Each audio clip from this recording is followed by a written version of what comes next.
Perfect. Hello, and welcome to the Rock and Roll Podcast. I am your host, John Harris. On my right-hand side is my right-hand man, Gabriel.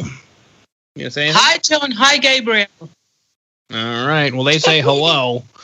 Today on the Rock and Roll Podcast, we have the Nearlies, and they've got a new album called Ghost Rock, which was released on August 21st. Interesting enough, I have this as via Concord Music, but I've also got it as a self-release, so I guess that's something we can chat about here shortly.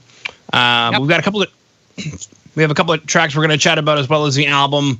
I'm being joined by Jarmo and Hannah to share some more information about what the band has got going on. So, Jarmo and Hannah, welcome to the show. Thank you, John. Thank you. Absolutely. Yes. Yeah, great to have you guys on. Now, I'm curious, when it comes to self-release and being released through Concord, maybe tell us a little bit more about that. Oh, dear. We've been working on the album for the past 10 years, basically. Even more. Or even more. In different countries. In different countries, yeah. So now we knew that this would be the perfect COVID year and the perfect time to release an album, actually. So we did it. And then we tried to find people who could help releasing our product of love. And that's how we bumped into Concord. Yeah, it's more for distribution, really. Everything was recorded and mastered, and everything was basically ready when we contact that's true. Concord guys. Yeah. So it's our love product that has been distributed by them. Yes, that we can see. Okay, I guess take us through that, especially for bands who are listening in right now. A lot of times bands will say, I want a record contract, but there are so many different kinds. The return question is usually, well, what kind of contract? And then a lot of people don't know that there are many different kinds of things you can do with a record label. So I guess, how did you guys approach the situation? Were you looking for just somebody to distribute? Definitely, yeah. Because, we are we suck when it comes to advertising or using the modern products, as you may have noticed. So we need someone, and we have the final product ready, as I suppose many of the other bands do as well nowadays. So we just needed someone to sell the records, to contact people, and that's how we bumped into Concord. Also, at the same time, we are so lazy that we didn't even bother to look for a normal record company for before we recorded the whole album, etc. We wanted to have a product that is ready as we want to have it. And in any case, I don't think it works nowadays. You have to be you have to be selling thousands and thousands of records before you actually have any use for record companies. That's my point of view, honestly. I guess all the bands, they are doing whatever they like nowadays. There's less record companies telling you what to do, etc. Yeah. And anyway, that's what unless you are Rolling Stones or Sting or Shakira or I don't know what the hell. Or Hannah. Oh yeah, for Hannah, Concord works fine. Hannah, that's cheap, please. That's for sure. Perfect. Now, something you guys had mentioned was you were working on the album for the past 10 years in different countries, and I guess it's kind of a twofold question. Number one, just basic why, and then the next question is, did living in different countries then start to shape and mold the album in different ways? I think definitely yes, because on Ghost Rock already we have two different drummers, so we've been working with different people all along, and I think the songwriting. We've been Also, we've been working with different music because we started as an instrumental band. Yes, we didn't have vocals at all. We tried with somebody outside the band before, actually. Did we did, yeah. We don't remember. Australian guy. That's true. Australian writer. Finally, we find our singer from Hana.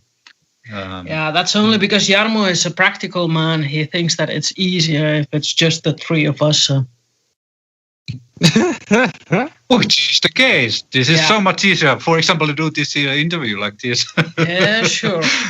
But in any case, yeah, that's very true. We did sort of evolve or go backwards, however you want to think of it, by playing first instrumentals only and then taking the vocals with the songs.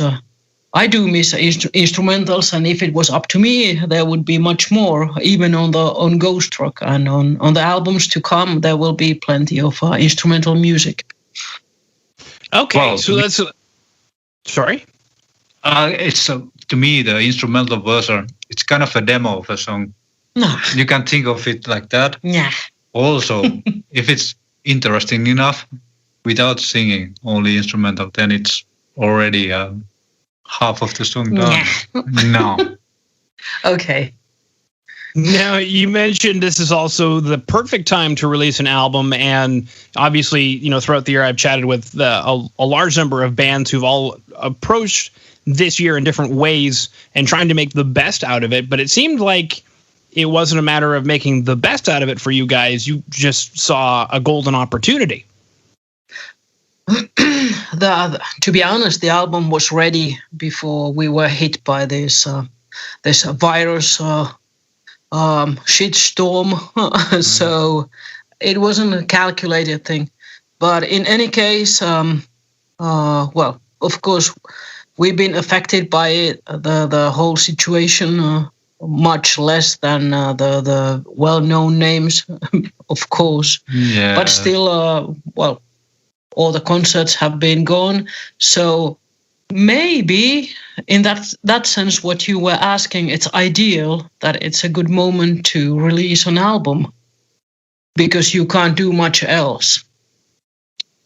Yeah, so it was kind of postponed even a little bit. Yeah. We thought it would have been released much earlier, in April even. We have planned touring in Finland in April before all this happened, and that was actually the month when we were thinking to get that release done, really. Yeah. But of course, this corona, it had an effect on us as well. Like everybody else. Yeah. Mm-hmm. Very cool. Now, when it comes to the tracks we were going to chat about today, we'll start with Two Wrongs, and looks like the video that was released for it was actually a couple years ago. So it looks like this track, I mean, I know you guys mentioned the album's been about 10 years in the making, but it seems like you guys haven't been shy about the fact that you're working on an album. So with the track having been released, a couple of years ago with a stunning music video that you guys have here. Homemade. Official home video. Official home video here. Looks like you guys are in a washroom. Is that a shower behind you? It's a silvery shower. Very, very silvery shower. Now, I guess my question is, why not just leave that as a single? Why include it in the album? Because it fits with the theme that we had. Yeah, the sound is there, and it's maybe that gave us a little bit idea. Probably it gave the direction for the rest of the album in some kind of a sense. I guess we needed that song for the album. It was very important to have it. Yeah. So and then build the album around the atmosphere that Two Wrongs gave for us. Okay. Now, what was it about the atmosphere or the theme that showed you guys that was the direction that needed to go for the album? I think it must be the title of the album, Ghost Rock. For me, it has Two Wrongs has some sort of a haunting atmosphere, even though it's filmed. The video is filmed in front of a silvery shower. It's not the ghost house. Yeah. But Yeah. still. So I think it gave us an idea of how to proceed, really, melodically and sound-wise as well. Okay. So the writing process then, you guys had mentioned that's been going on for a while. This was only a couple of years ago, I guess. So at what point was the writing for the album complete, I guess is the question. It must have been like October or November last year. Yeah. But there were we had some arrangements that's been changed a lot just before recording started for almost all the songs. There are some songs that are a little bit older, but there were many changes just before recording started.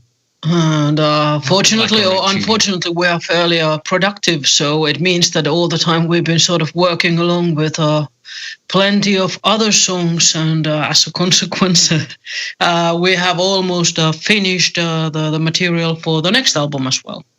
Okay, which definitely leads us into a few interesting questions, but I'll hold off for right now because I wanted to get into this track, Vultures, that has no shower or washroom in it whatsoever.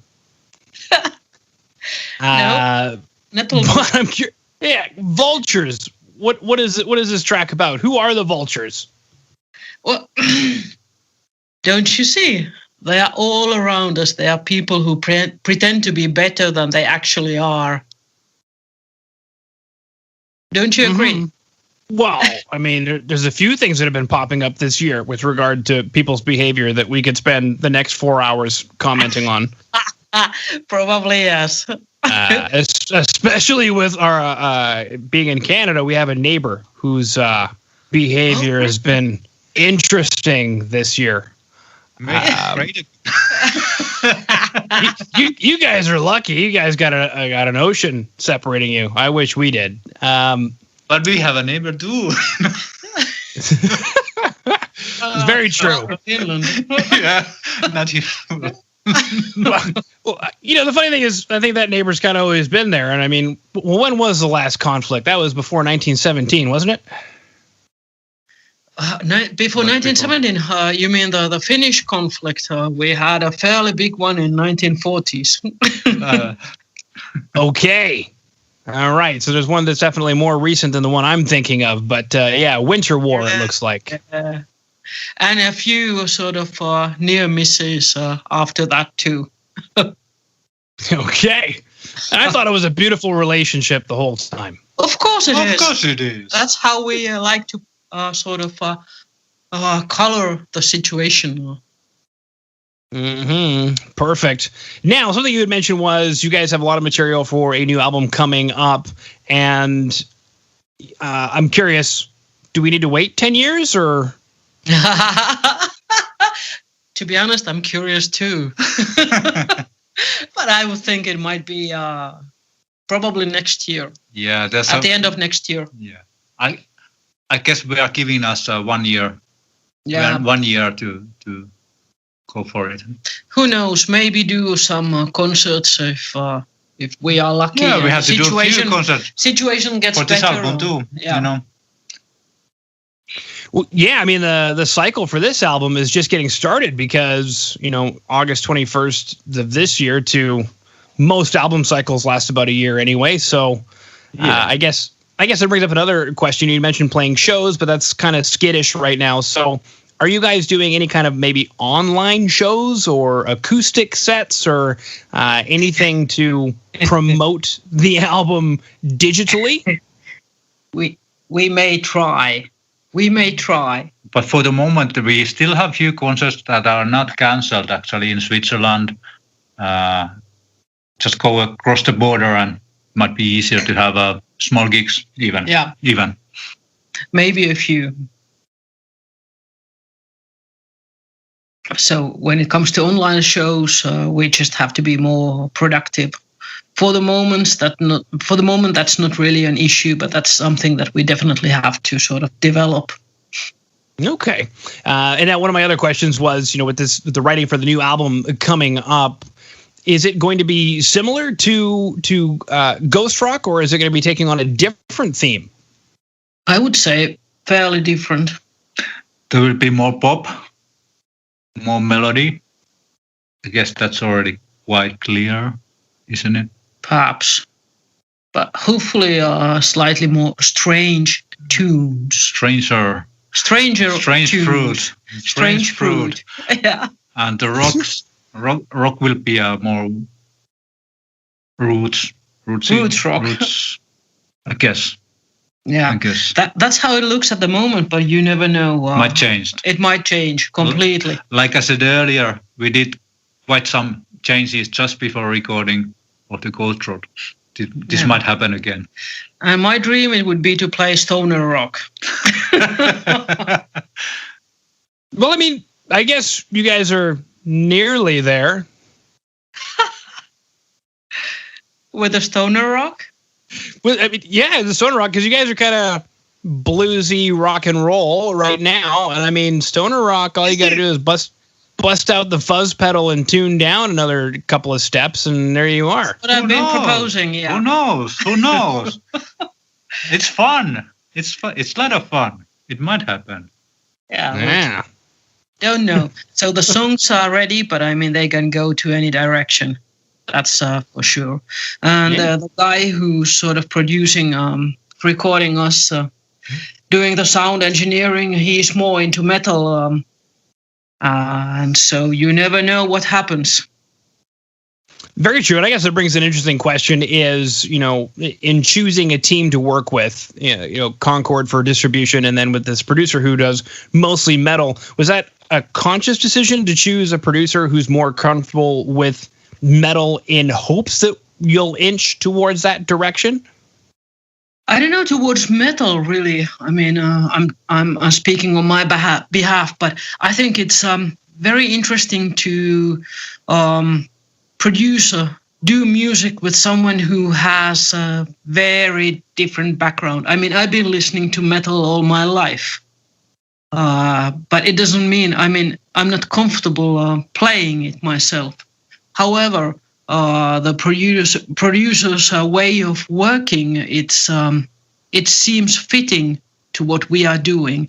And also I've noticed that, we have quite a few friends who listen to metal only, and somehow they seem to tolerate us.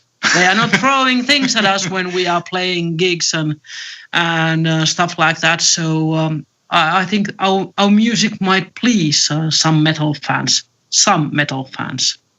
I say. Mm-hmm. Well, you're on the Rock Metal Podcast, so you're one of those two. That's fine. Yeah.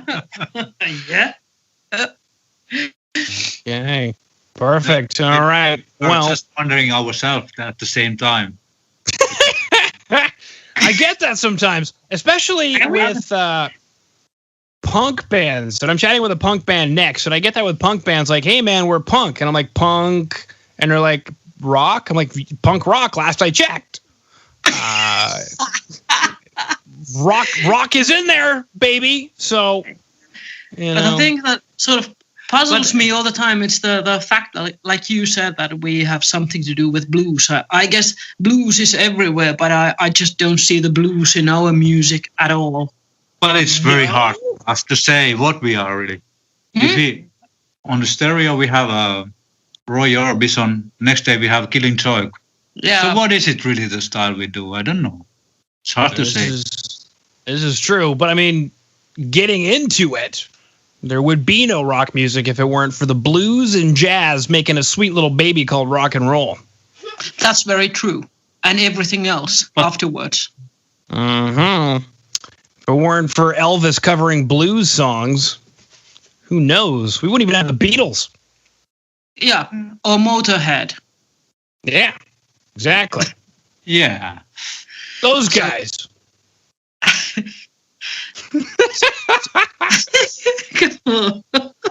Nothing but vultures, those guys.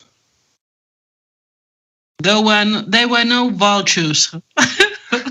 That was the dog. Oh, the husky. Beautiful. You could be an angel sometimes. And mostly not. Mostly not. Yeah. Mostly not. All right. Well, guys, thank you so much for coming on to the Rock Metal Podcast today. Thank you so much, John, and all the best. Thank you. Go ahead. Thank you.